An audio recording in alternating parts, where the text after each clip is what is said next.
नमस्कार दोस्तों, आप सभी का स्वागत है आपके अपने चैनल हिमाचल स्टडी जोन पे। दोस्तों, हिमाचल प्रदेश जल शक्ति विभाग की भर्ती के बारे में आज आपको फुल डिटेल पर देने वाले हैं, क्योंकि मुझे बहुत ज़्यादा कमेंट आ रहे थे कि भाई इसकी कट ऑफ की वीडियो बनाओ और इसकी रेगुलर पॉलिसी है या नहीं उसके बारे में बताओ, और इस जॉब में सैलरी क्या रहेगी उसके बारे में बताइए। और कुछ स्टूडेंट्स का ये भी मानना था कि भाई हमारी सिलेक्शन हो जाती तो उसके बाद हमें ज्वाइन करनी चाहिए या नहीं करनी चाहिए। तो आज की वीडियो में आपके सभी डाउट क्लियर होने वाले हैं, तो वीडियो को अंत तक ज़रूर देखो। तो उससे पहले आपने हमारा चैनल सब्सक्राइब नहीं किया है तो चैनल को सब्सक्राइब कर लो और बेल आइकन को ऑल प्रेस कर रख लो। और हमारा व्हाट्सएप ग्रुप भी है जिसका लिंक मैंने इस वीडियो की डिस्क्रिप्शन पे दिया है, तो वहाँ पे जाकर आप ज्वाइन हो सकते हो। तो ज्वाइन होने का फ़ायदा है कि आपको, क्योंकि हमारे पास जो भी अपडेट आती है सबसे पहले हम व्हाट्सएप ग्रुप पर ही डालते हैं। तो व्हाट्सएप ग्रुप का लिंक मैंने डिस्क्रिप्शन पे दिया, जल्दी से ज्वाइन हो जाओ वहाँ पे जाकर भी। तो दोस्तों वीडियो को करते हैं स्टार्ट सोबर रहो हिमाचल स्टडी जोन चैनल के साथ। तो दोस्तों पहले बात करेंगे हम पैरा पंप ऑपरेटर और पैरा फिटर की। तो दोस्तों इसमें 10 नंबर का खेल होता है सारा, ठीक है।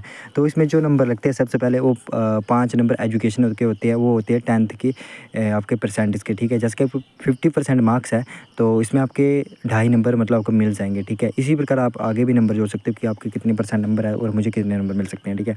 तो 5 नंबर वो और 1 नंबर आपका BPL का होगा, ठीक है। BPL सर्टिफिकेट आपके पास है तो 1 नंबर BPL का। 2 नंबर आपके एक्सपीरियंस सर्टिफिकेट के, आपके पास एक्सपीरियंस सर्टिफिकेट उन्होंने ये मांगा कि आपने HPPWD में या IPH में पहले काम किया तो उसके इन्होंने एक्सपीरियंस सर्टिफिकेट मांगा है, ठीक है। तो एक्सपीरियंस सर्टिफिकेट के 2 नंबर रखे गए हैं दोस्तों, और 2 नंबर जो है स्किल टेस्ट के रखे गए हैं। तो इस प्रकार आपकी मेरिट बनेगी। तो दोस्तों आपकी कट ऑफ मैं आपको बता दूं तो आपकी कट ऑफ इसमें आपकी जा सकती है 5 से लेकर 7 के बीच, ठीक है। जो भी मतलब अलग अलग जाती है, तो मतलब आपके मैक्सिमम आपके 4.5 नंबर भी बन रहे हैं दोस्तों, तो आपकी यहाँ पे सिलेक्शन हो सकती है दोस्तों, ठीक है। क्योंकि 3 नंबर वाले के या 4 नंबर वाले की मुश्किल है, 4.5 नंबर तक आपके बन रहे हैं 10 में से, जैसे कि मैंने आपको पीछे बताया। तो आपकी सिलेक्शन इस पैरा पंप ऑपरेटर या पैरा फिटर में हो सकती है दोस्तों। मतलब ऑल हिमाचल में सभी डिवीजन्स की अलग अलग दोस्तों इसकी मेरिट लिस्ट रहती है, ठीक है। तो दोस्तों अब बात करते हैं मल्टीटास्क वर्कर की। मल्टीटास्क वर्कर में थोड़ा सा इसमें चेंज है, ठीक है। इसमें BPL के नंबर आपको नहीं मिलेंगे, ठीक है। इसमें आपके एजुकेशन के नंबर मिलेंगे, 2 स्किल टेस्ट के मिलेंगे और 2 एक्सपीरियंस आप सर्टिफिकेट, जैसे कि आपने PWD या IPH में कहीं पे काम किया तो उसके मिलेंगे, ठीक है। तो दोस्तों आपको बता दूं तो इसमें 8वीं का सर्टिफिकेट लगता है और उसी की परसेंटेज के हिसाब से आपको नंबर मिलते हैं। जैसे कि आपके 6 नंबर के बारे में बताया कि आपके पास 8th का सर्टिफिकेट है, उसी के हिसाब से ही मिलेंगे। जैसे कि मैंने पिछले बोला था कि 10th में आपके 50% नंबर है तो आपको 2.5 नंबर मिल जाएंगे, तो इसमें आपके 50% नंबर रहते हैं, उसको आपके 3 नंबर मिल जाएंगे, ठीक है, मल्टीटास्क वर्कर में। तो इसी प्रकार दोस्तों आपकी मेरिट की बात करते हैं इसकी। तो इसमें मेरिट जो आपकी जाती है वो 4 से लेकर आपकी 6 के बीच दोस्तों इस बार रहेगी, क्योंकि बहुत ज़्यादा कम बंदों के पास एक्सपीरियंस सर्टिफिकेट है, ठीक है। और इस बार स्किल टेस्ट के वो अपने हिसाब से नंबर देंगे। जिसको ज़्यादा नॉलेज होगा फील्ड के बारे में उसको सही नंबर दे देंगे, और जिसको कम होगा वो उसी हिसाब से आधा या 1 नंबर दे देंगे।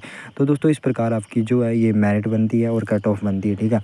आपको समझ आ ही गया इस प्रकार आपकी कट ऑफ बनती है। और दोस्तों एक महत्वपूर्ण जानकारी आपको देना चाहता हूँ कि आप 8th का सर्टिफिकेट है बट उसमें आपकी परसेंटेज नहीं शो की गई है, तो आपको करना क्या कि जहाँ से आपने स्टडी की है, जिस स्कूल से 8th पास की है, वहाँ पे जाना और उनको बोलना कि मेरी इसमें परसेंटेज लिख दो, ठीक है, सर्टिफिकेट में। क्योंकि आपकी जो मेरिट बनेगी दोस्तों वो परसेंटेज के हिसाब से बनेगी, ठीक है।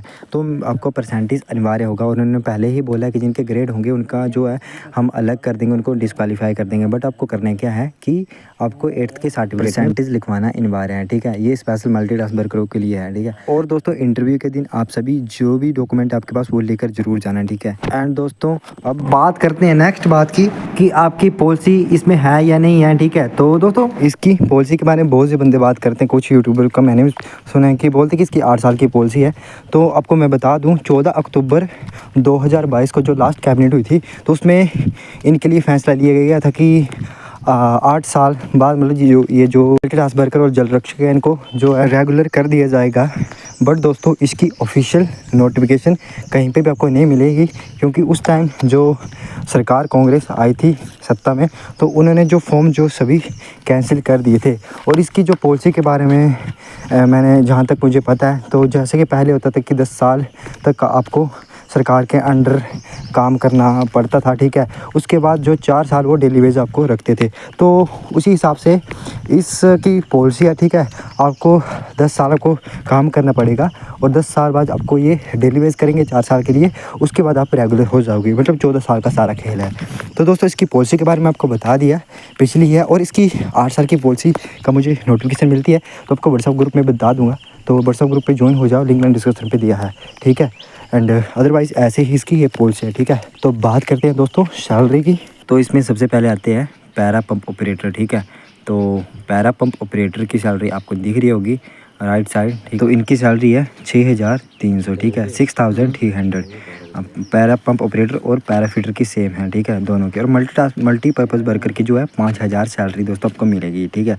तो इस प्रकार मतलब para pump operator, para fitter और मल्टीटास्क वर्कर की सैलरी रहेगी। दोस्तों कुछ कमेंट्स मुझे ये भी आ रहे थे कि भाई इसमें हमें ज्वाइन करनी चाहिए नहीं करनी चाहिए सिलेक्शन होने के बाद। तो मैं आप सभी को बता दूं जिनकी एज 40 से लेकर 35 के बीच है, ठीक है, उनको तो इस जॉब का कुछ फ़ायदा नहीं है। बट जिनकी एज अभी बहुत ही कम है, जैसे कि 20 से 25 या 30 साल तक या 35 साल तक, ठीक है, उनको तो ये ज्वाइन कर लेनी चाहिए, क्योंकि उनका फ्यूचर में ये उनको रेगुलर होने के चांसेस है और सरकार ओपीएस देती है, तो उसका भी उनको फ़ायदा मिल सकता है। एंड साथ में आपके पास कोई डिप्लोमा या डिग्री पढ़ी है तो उसमें भी आपको फ़ायदा ही होगा दोस्तों, क्योंकि इसमें प्रमोशन जो आपकी एजुकेशन होगी, ठीक है, कहाँ तक आपने एजुकेशन की है, सो उसी प्रकार आपकी प्रमोशन होती है। जैसे कि मेट हो गया और सुपरवाइज़र हो गया वगैरह वगैरह, ठीक है, इनके लिए आपको प्रमोशन मिल सकती है, आपने मतलब हाई एजुकेशन की है, ठीक है, अपनी सेक्शन में। तो दोस्तों इस प्रकार आपको ये ज्वाइन कर लेनी चाहिए नौकरी, जो मैंने बताया, ठीक है।